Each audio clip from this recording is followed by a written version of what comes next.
welcome to our latest feature, and we're going to explore the critical world of the food industry and food safety with industry expert Mayalu Kapali. That's correct. Did I pronounce that right, Mayalu? Yes, sir, you did. Thank you so Great. much for having me.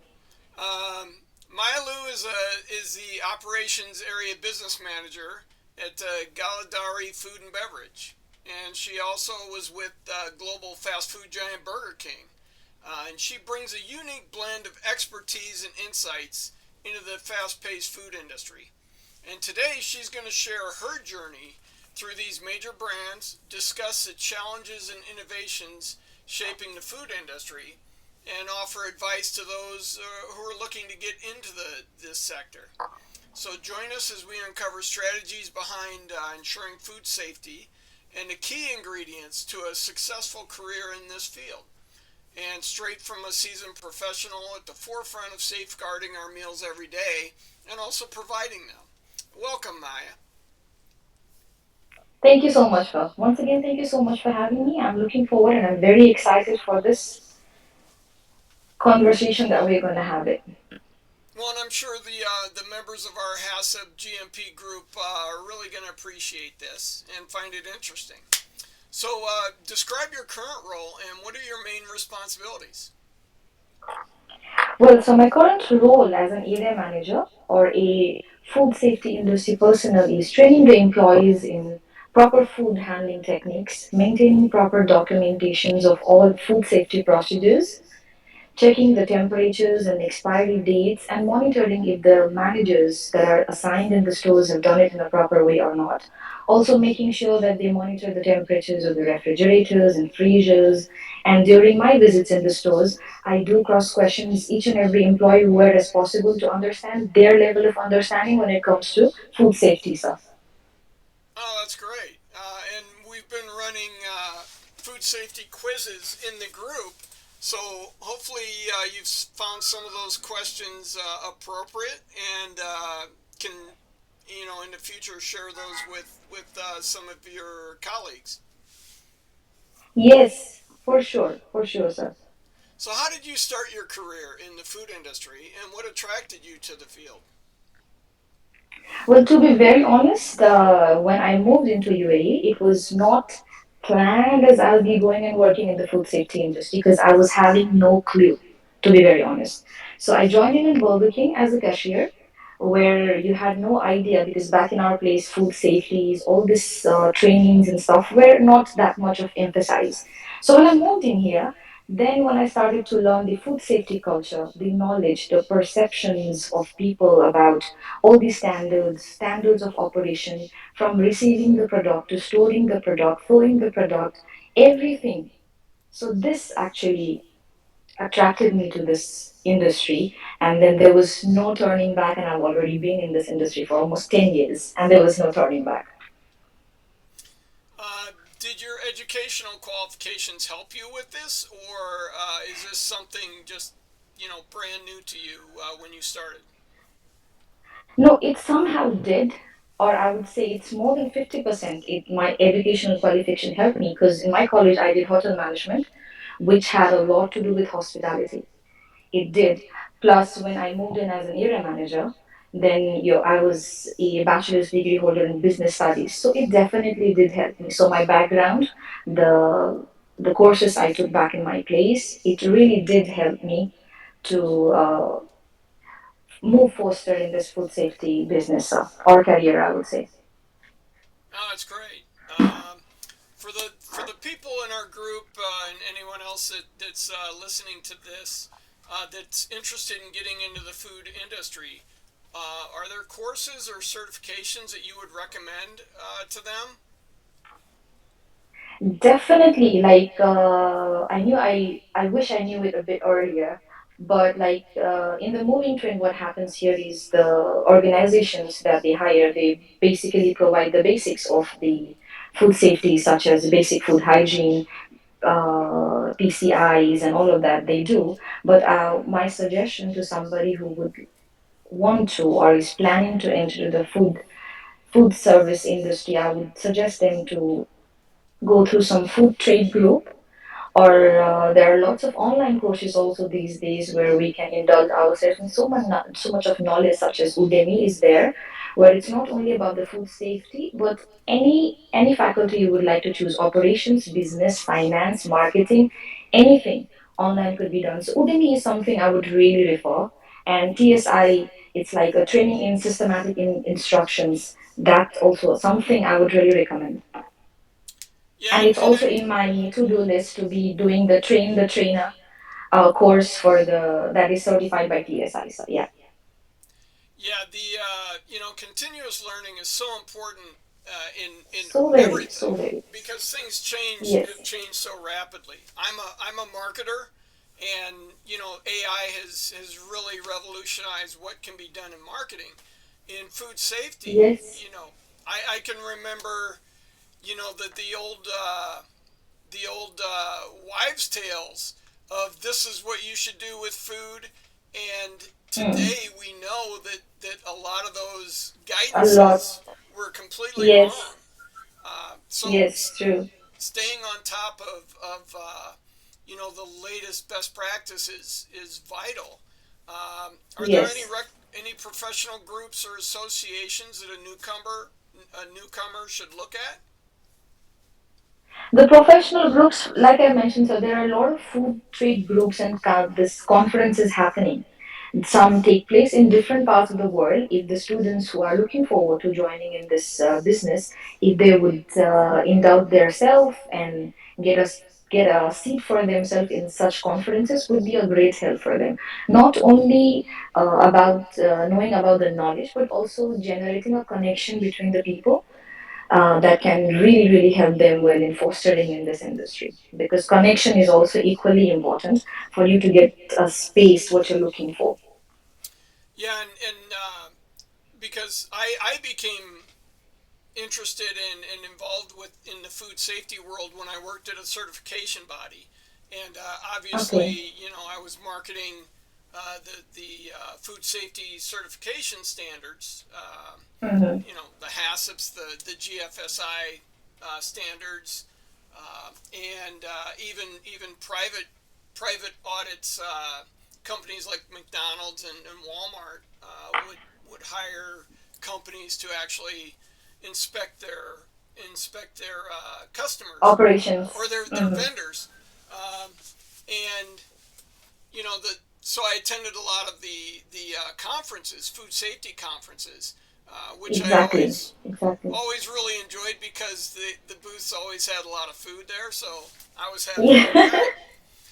But I always thought that one of the days in the exhibit hall they should let students or people uh, not not employed yet attend the Mm-hmm. exhibit hall and talk to people um, at at no cost because it gets a lot more people involved, but then it lets newcomers network and speak with professionals and get guidance.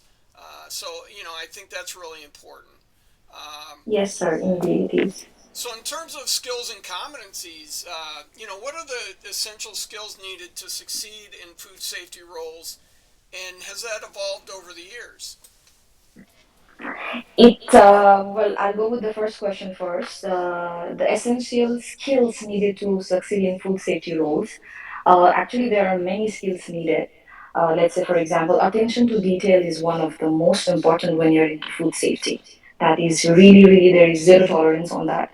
Time management is very, very important. But if to mention the most important on my personal perspective, would be walking the talk, sir. This skill is so much needed because you, as a leader, when you're leading a bunch of people and teaching them and explaining them about the standards, and if you don't walk the talk, you just giving them the presentations or the videos or the handbook to read out, but you're not implementing it on your personal level, then actually it's of no use. So the most important skill that you should have as a trainer, as a operation person, or when you're a leader in the food safety, walking the talk is the most essential skills you should acquire.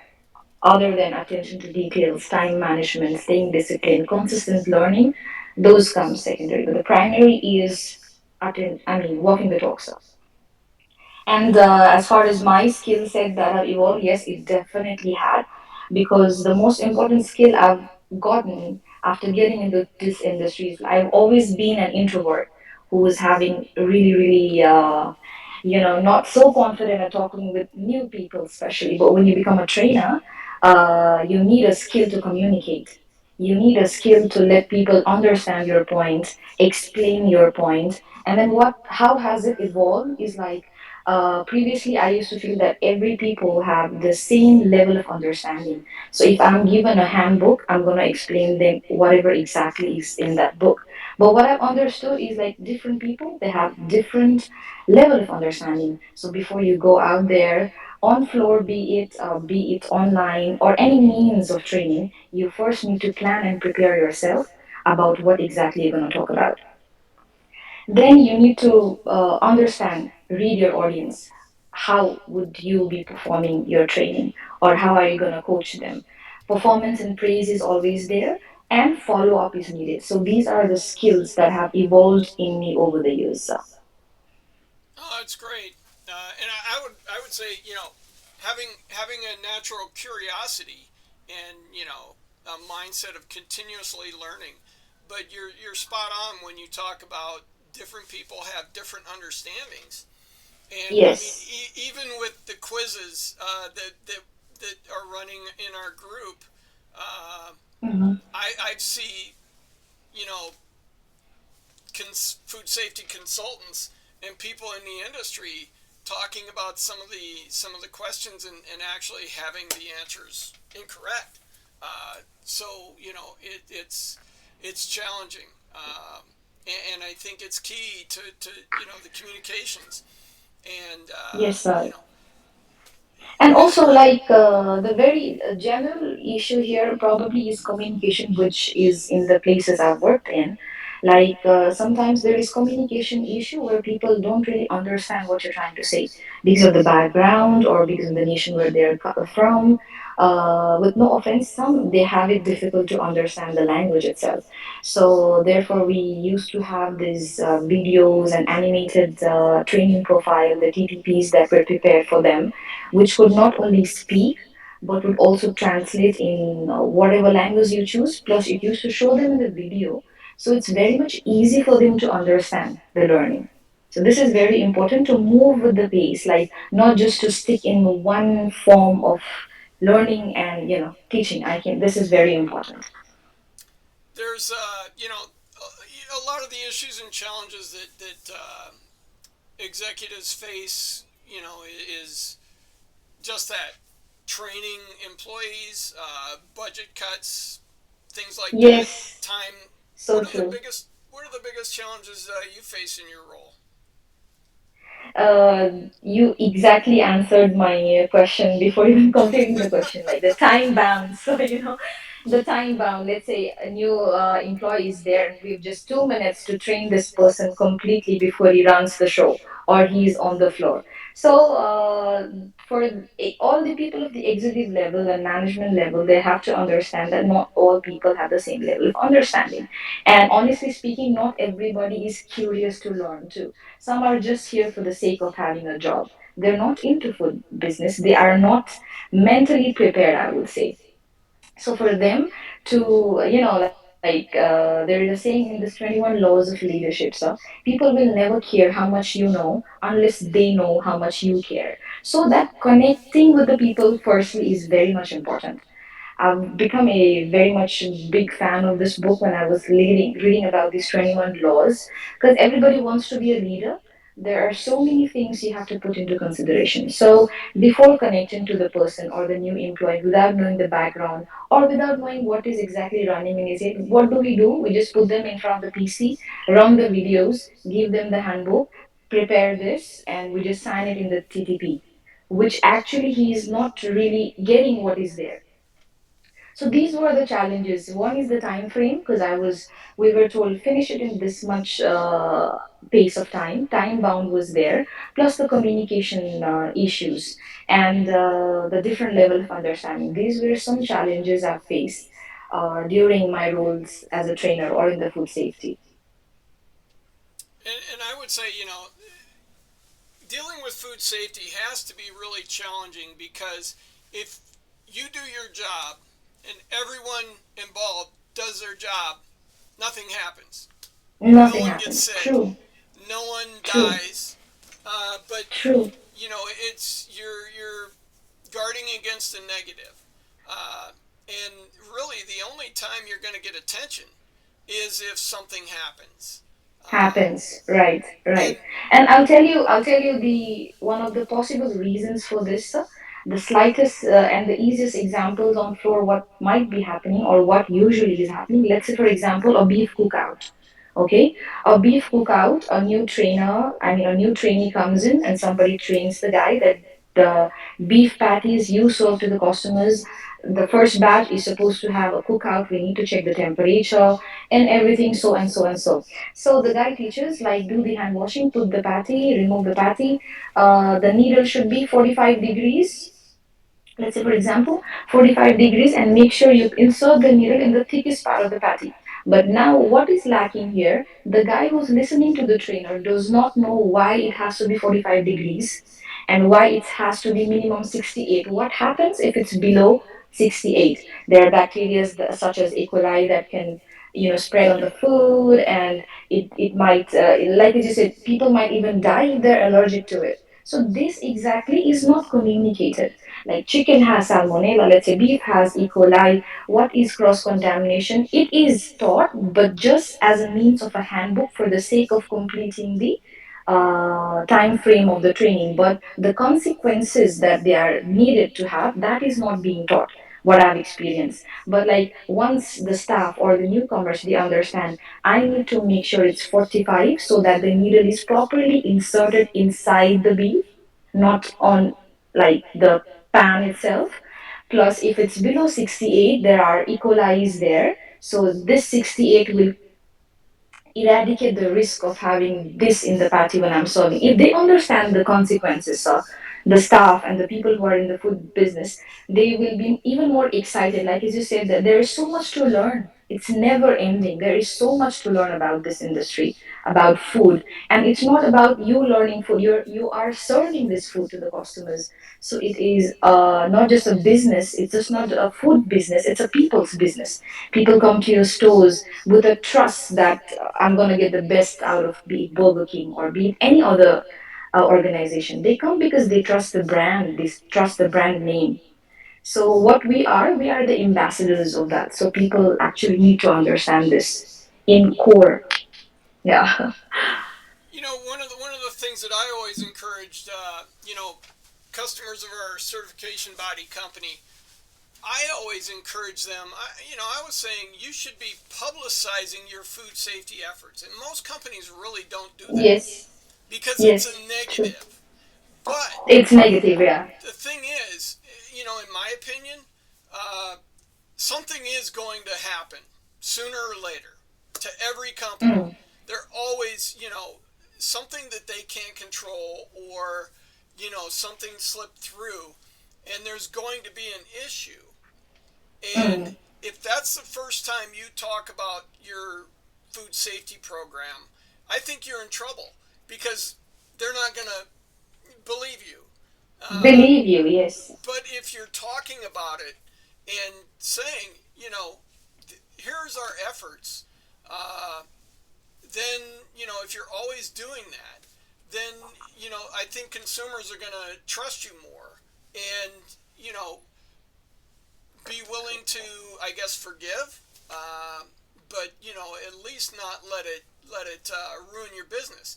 And when there are problems for companies, I remember a company. I actually used to work for Dun and Bradstreet writing credit reports, and Mm-hmm. I wrote the credit report for a frozen hamburger patty company, and Okay. I found it fascinating that the president took me on a tour of his plant, and it was a big Mm-hmm. deal on the East Coast here in the United States. And the problem is they had to issue a recall, and they had to. I think they had some. I forget what the problem was, but and the company, it was a family-owned business, had been around for 60 years, and that recall Wow. put them out of business. You know, they were done. So I think to really for companies should be out there promoting their food safety Food initiatives, safeties. and I think Yes, that does totally two agree. things. It raises the awareness internally of employees of how important this is, and B, it helps with consumers. Uh, but Yes. that's just my opinion. Um, No, what are the that's true. recent? That's true, actually. The yes. No, go ahead. No, I was like just agreeing. I couldn't agree lesser to what you were saying. Like the consumers, they should know because they put all their trust on us, and we're responsible for every bite they take. So we Yeah, have to be very, very much aware and considerate on that matter. yeah, and I think it also opens up the communications because people in their homes do a lot of things that are not you know best practices for food safety. Even myself, I take the steak out and let it get to room temperature before I throw it on Mm. the grill. And you're really not supposed to do that, but you know Yeah. it's the risk reward thing because I want the steak to taste as best as it can, especially with prices the way they've been. Uh, Yeah, but but it's like when you're doing it at home, you're doing it to yourself, so you're still okay because you're taking the risk for yourself. But when you're going out, you're depending on somebody else. well, So yeah, you gotta take care of my food, yeah. the rest of my family might not appreciate that, but yeah, you're right. Uh, Yeah, if actually, that's the fact. That's the fact. what advice would you give someone that's just starting their career in food safety? Firstly, they should be mentally ready and knowing that they are going to this business. This is also something I wish I knew it earlier. Like I was not knowing that I would be going to this. So make it in your head that you're going to this business. And I would like to add a little bit of misconception I've been through or heard about or I can relate to about food safety businesses. So, for most of the people, if you talk about food safety, what comes to their head are numbers, as in the temperature. Let's say the chiller 1 to 4, I mean 1 to 4 the chiller, the freezer 18, minus 18 to minus 23, the hand washing temperature XYZ. I mean so many temperatures. Veggie wash temperature this, the product in the MPHU, these are the temperatures. So people basically what they think food safety is all about temperatures. So what skill you should have? Memory power. If you don't memorize the things, you are not gonna nail it in the food business or food safety. So this was one of the misconceptions. So people who are willing to come into the food safety industry, what I would like to suggest them, based on my experiences so far, is like it's not just about numbers. It's like a lot. It has got a lot more to do than just numbers to understand, and it becomes interesting for you because if you are just going there for the sake of starting something, you're not gonna enjoy. But if you're gonna make it in your head that this is what you love to do, you're really gonna enjoy every day. Why? Because every day there's gonna be a new learning. And I guarantee that, like every day there's gonna be a new learning. Maybe not in terms of theory, because you've already memorized everything, but you're gonna meet a lot of different nationalities, people, the customers, various complaints that you will have, how you will sort it out, various issues. So every day if there is something new to learn, you are never gonna get bored. So yeah, this will be my suggestion for anybody who would like to look forward themselves into this industry. Oh, that's Be great. excited about it. Yeah. Yeah. So looking back on your career, what's the one thing you wish you knew when you started out that you didn't? Getting out of the box. I wish I knew getting out of the box and being okay with the adaptation, taking adaptation easy. Why would I say this? Because like when we go into an organization, because food business, it just matters, like you just change the name of the organization, but it's still the food business. It doesn't matter you work in KFC or Burger King or wherever the name is, it's all food business. So invest your years of a life learning something, and don't take anything personally. If it's anything personal, just take your personal growth. Learning is very important. Getting out of the box and evolving with the adaptation is very much important. With that, staying up to date with the new generations, the AIs, whatever the new technologies are there, you have to update yourself every day. Whatever faculty you are in, learning, be it reading or watching the news or Google or whatever is the best for you. That was something. And generating connections with people, it's equally important. What happens is when you connect to new people, you get to learn even more and you get a lot of opportunities. Taking ourselves right now as an example, we just connected and out of nowhere it happened. So I got to learn a lot from you too, and this really is an immense pleasure. So yeah, getting out of the box and be open for opportunities and keep learning, and that's the best thing you can do to yourself in this industry, which I knew. I wish I knew it earlier, but as I said, we're still learning. So we're still learning. We're still learning. Yeah, and and I think a lot of what you talked about is not just for the food safety industry or the food industry. It's everything. It's As a whole, continuously yeah. learning, being curious, and interested in taking a look at uh, what's going on today and talking to Mm. people about what's going to happen tomorrow, and networking with people and talking with different experts, I think is so valuable. And the funny thing And also, is, sir, I'm sorry to interrupt. oh, And that's okay. also to measure what you're learning is important. Like as there is a saying, what is measured is monitored. So you need to measure and have a self audit also. Like what did I know, what I know now, and what am I gonna know? So you have to have that self audit to yourself, not just to keep going with the flow. Every day upgrading yourself is very important. Very important to upgrade yourself. No, 100%. Well, I think we're at the end of our time here. I want to thank you for joining us today, and Thank you so much. hopefully, we'll continue this series into the future. For But sure, sir. Hopefully. speaking with you was a great start. So thank you. Thank you so much. Thank you so much for giving me this opportunity. Looking forward for more collaborations. It's really been an immense pleasure and honor, sir. Thank you so much. Thank you. Thank I've you for really having me. enjoyed our conversation. Thank you. Thank you.